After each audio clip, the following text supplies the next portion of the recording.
And do I have a lot to do today or what? So, getting really close to having a fully printed bed pattern. So I need to get this casting flask for it made up. I've got all my wood cut to length here. Let's make sure we keep it in frame so everybody knows what the video is about, Josh. So anyway, so there's those pieces. I've got the 3.5 inch pieces still to cut out of these two, and of course my 9-inch lengths of the 2.5 inch here. So all I'm making is a 9x32 box, and well, two of them. One of them's going to be 2.5 inches thick, and one will be 3.5 inches thick. And those are going to serve as the casting flask for the bed. It needs to have a special one, obviously, because it's so big. Here I've got my old pattern. And I'm not going to use this pattern because it's slightly off, and it's well, it's nowhere near as good as my 3D printed one. So we're just going to keep him around just for, you know, I don't know, shits and giggles for all it's worth now. So anyway, that's one thing I'm doing today.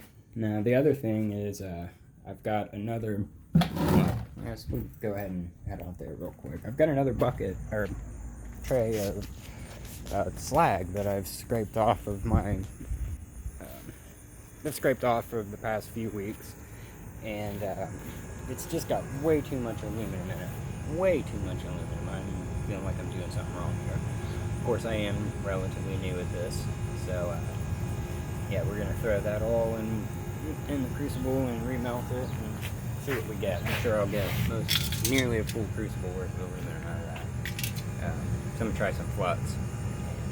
Try a couple things here. I'm gonna reclaim that other bucket of it in there too. The other thing we're doing again is melting out some PLA out of that big old block of plaster. The reason we're doing that is because I 3D printed a carriage out of PLA, and we're going to try the lost PLA casting method. Yeah, if you've seen my last couple of them, you will as soon as I make the video for this, so I'll stick it in there. My last few castings, that was either one side was perfect and the other side was garbage, or they were both kind of good and usable, but they were folds everywhere. There was just at least some small defect in each one that I couldn't use, so I'm going to try this one out. So I'll let you know how that goes. Of course, we're going to pour our other base piece for the bed after that, and if I have time today, I'll make my sand rammer. Got a 2-part mold here. Oh, I'm not even going to try to do that with one hand. It's the second one I made. This is the first one. I made it out of ABS, and you can see the obvious warping and reason that I had to do another one. I'm about to go ahead and just epoxy resin that together and use it as it is. About as useful as this stuff are going to be.